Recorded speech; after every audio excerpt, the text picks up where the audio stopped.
15 years ನನ್ನ career ಪೂರ್ತಿ ನಾನು ಅದನ್ನು ತೀರ್ಸೋದಕ್ಕೆ ನನ್ನ ಜೀವನ ಪೂರ್ತಿ ಅಡ ಇಟ್ಟಂಗಾಯ್ತು. ಅದು ನಾನು ಅಷ್ಟಕ್ಕೆ ಮತ್ತೆ ಹೇಳಿದೆ, ನಾನು ಮತ್ತೆ ಸರ್ವೈವಲ್ ಬದುಕಬೇಕಷ್ಟೇ. ಯಾರಿಗೂ ದುಡ್ಡು ಕೊಡಬೇಕು, ಅವ್ರಿಗೇನೋ ದುಡ್ಡು ಕೊಡಬೇಕು, ಬ್ಯಾಂಕಿಗೆ ಸಾಲ ತೀರಿಸಬೇಕು ಅದರಲ್ಲೇ. ಬಟ್ ಅವತ್ತು ಅದನ್ನು ನೋವಂತ ಯಾವತ್ತೂ ಇಲ್ಲ. ಕೆಲಸ ಅದು ಆಗಿದೆ, ನನ್ನಿಂದ ಆಗಿದೆ, ನಿಭಾಯಿಸ್ಬೇಕು. ಬಟ್ ₹1 ಬಿಡದೆ ಸಾಲ ತೀರ್ಸ್ಕೊಂಡ್ಬಂದ ನಾನು. ಯಾರು ₹1 ಬಡ್ಡಿ ಕಡಿಮೆ ಮಾಡೋದನ್ನೇ ಕೇಳಿಲ್ಲ. ಅದೇನು ಕೊಡಬೇಕು ಕೊಡ್ಕೊಬೇಕು. It took me 15 years. Kranti cinema ನಿಲ್ಲಿಸ್ಬಿಡ್ತೀನಿ ಅಂತ ಬಂದೆ. ಇದೇ ರೂಮಲ್ಲಿ ಅವ್ರು ಇಲ್ಲೇ ಮಲಗ್ತಾ ಇದ್ದಿದ್ದು. ಒಂದಷ್ಟು ಕೋಟಿ ಖರ್ಚು ಮಾಡಿದ್ದೆ, ಒಂದಷ್ಟು ಶೂಟಿಂಗ್ ಆಗೋಗಿತ್ತು. ಬಂದೆ, ನನಗೆ ಯಾಕೋ ಈ ಸಿನಿಮಾ ಬೇಡ ಅನ್ನಿಸ್ತಿದೆ. ನಾನು ಅಂದ್ಕೊಂಡಾಗ ಆಗ್ತಿಲ್ಲ. 3 ಜನ ಹೀರೋ, ರಜನಿಕಾಂತ್ ಇಮೇಜೇ ಬೇರೆ, ನಾಗಾರ್ಜುನ, ನನ್ನೊಂದು ಮ್ಯೂಸಿಕಲ್ ಇಮೇಜು.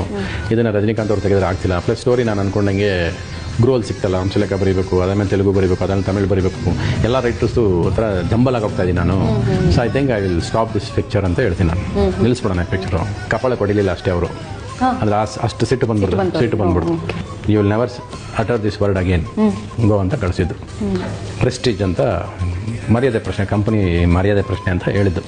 ಅದೊಂದು ಸಿನಿಮಾ ಓಕೆ, ಅದು ವಾಟ್ ಎವರ್ ಇಟ್ ಟುಕೆ ಬ್ಯಾಡ್, ನಾವು ಅಂದ್ಕೊಂಡಂಗೆ ಆಗಲಿಲ್ಲ ಅನ್ನೋದು ನನ್ನ ಬಾಯಲ್ಲಿ ಬಂದಿದ್ದಕ್ಕೆ ನಿಜ ಆಗೋಯ್ತಾನೋ ಗೊತ್ತಿಲ್ಲ.